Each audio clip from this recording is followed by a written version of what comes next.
ஓவியகுமார் வணக்கம். நிச்சயமாக சிபிசிஐடி போலீசாரால் தமிழகத்தையே உலக்கிய கவின் ஆணவ படுகொலை வழக்கில் இன்று காலை கைது செய்யப்பட்ட சுர்ஜித்தின் தாயார் எஸ்ஐயாக இருந்த கிருஷ்ணகுமாரி கதறி அழுதபடி சிபிசிஐடி விசாரணை அலுவலகத்தில் இருந்து வெளியே வந்து தற்போது திருநெல்வேலி நீதிமன்றத்தில் ஆஜர்படுத்துவதற்காக கொண்டு செல்லப்பட்டிருக்கிறார். ஐடி ஊழியர் கவின் ஆணவ படுகொலை சம்பவத்தில் ஏற்கனவே 3 பேர் கைதான நிலையில் சிபிசிஐடி போலீசாரால் தேடப்பட்டு வந்த கடந்த 6 மாதமாக தலைமறைவாக இருந்த கொலையாளி சுர்ஜித்தின் தாயாரான சப் இன்ஸ்பெக்டர் கிருஷ்ணகுமாரி இன்று காலை கைது செய்யப்பட்டார். அதனைத் தொடர்ந்து அவரிடம் விசாரணை நடத்துவதற்காக இன்று காலை திருநெல்வேலி பாளையங்கோட்டை என்ஜிஓ காலனி பகுதியில் உள்ள சிபிசிஐடி அலுவலகத்திற்கு போலீசார் அவரை அழைத்து வந்தனர். அப்போது அவரிடம் போலீஸ் உயர் அதிகாரிகள் சரமாரி கேள்விகளை எழுப்பி விசாரணை நடத்திய தகவல் தற்போது வெளியாகி உள்ளது.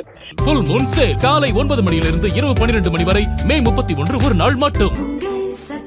இந்த நிலையில் காவல்துறையை சேர்ந்த தனக்கு இந்த நிலைமை வந்துவிட்டது என ஆதங்கப்பட்ட சப் இன்ஸ்பெக்டர் கிருஷ்ணகுமாரி கதறி அழுதபடி சிபிசிஐடி அலுவலகத்தில் இருந்து வெளியே வந்து போலீஸ் குறிப்பாக பெண் காவலர்கள் பாதுகாப்புடன் தற்போது திருநெல்வேலி நீதிமன்றத்தில் ஆஜர்படுத்தப்படுவதற்காக நீதிபதி முன்பு ஆஜர்படுத்தப்படுவதற்காக கொண்டு செல்லப்படுகிறார்.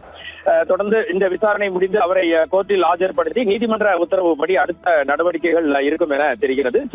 திருநெல்வேலி சிபிசிஐடி அலுவலகத்தில் இருந்து அழைத்து சென்ற போது அவர் கைகளால் முகத்தை மறைத்துக் கொண்டு கதறி அழுதுபடி சென்ற காட்சி தற்போது மிகப்பெரிய பரபரப்பை ஏற்படுத்தி இருக்கிறது. நீதிமன்றத்தில் இன்னும் சற்று நிமிடங்களில் ஆஜர்படுத்தப்படும் அவர் நீதிபதியின் அடுத்த கட்ட உத்தரவுப்படி அடுத்த செயல்பாடுகள் இருக்கும் என தெரிய வந்திருக்கிறது. ஓவியா குமார், தொடர்ந்து நிகழ்வுகளையும் விவரங்களையும் சேகரித்துக் கொண்டிருக்கிறோம். ஓவியா.